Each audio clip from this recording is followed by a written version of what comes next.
Bienvenue dans l'éveillé de l'ombre. À la lueur d'une flamme vacillante, nous ouvrons le grand livre des légendes oubliées. Ici se murmurent les histoires sombres du folklore français. Récits mystérieux, contes inquiétants et silhouettes qui rôdent dans la nuit. Préparez-vous, car certaines de ces histoires pourraient bien ne pas être que des légendes.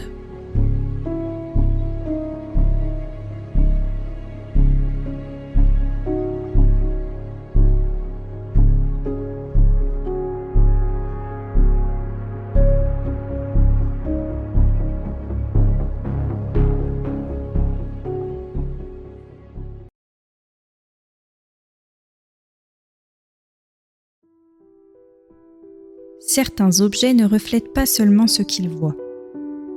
Certains gardent la mémoire de ce qu'ils ont vu. Et parfois, ils choisissent de nous la rendre.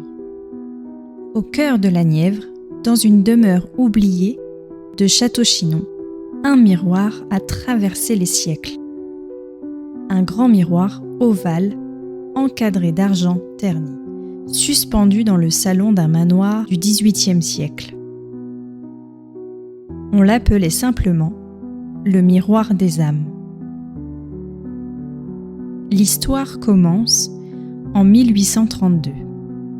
Un riche notaire du nom d'Étienne Delmare acquiert le manoir des Rochefort, une vieille bâtisse à la lisière de la forêt. Lors de son installation, il découvre ce miroir abandonné dans le grenier, couvert d'un drap de lin jauni. Curieux, il le descend dans le grand salon et le fait accrocher au mur principal. Dès les premières nuits, sa servante jure avoir entendu un bruit sec, comme un éclat de verre, venu du salon. Mais le miroir était intact. Seule chose étrange, le reflet de la pièce semblait plus sombre que la réalité, comme si la lumière refusait d'y entrer. Les visiteurs remarquent à leur tour que quelque chose ne va pas. Devant le miroir, certains disent avoir la sensation d'être observés. D'autres affirment que leur reflet bouge, une fraction de seconde après eux. Une jeune invitée, Mademoiselle Valmont, aurait même crié en s'y regardant. « Ce n'est pas mon visage, ce n'est pas moi. » Le lendemain, elle quitte la maison sans un mot. Effrayé, Étienne Delmare fait enfermer le miroir au grenier. Mais à chaque fois qu'il monte vérifier, le drap est déplacé. Un soir d'hiver, pris d'une angoisse qu'il ne comprend pas, il arrache le tissu et se retrouve face à son propre reflet. Mais au lieu de voir son visage, il voit la sienne. Allongé au sol, les yeux ouverts, le front marqué d'une large entaille. Il se précipite hors de la pièce, trébuche dans les escaliers et se brise le crâne. Le miroir, lui, reste suspendu au mur, sans une fêlure. On dit que le miroir passe ensuite entre plusieurs mains. Un antiquaire à Nevers, un collectionneur à Autun, puis une famille bourgeoise de Château-Chinon. Et à chaque fois, la même histoire recommence. Accident, maladie, suicide, toujours précédé par un détail.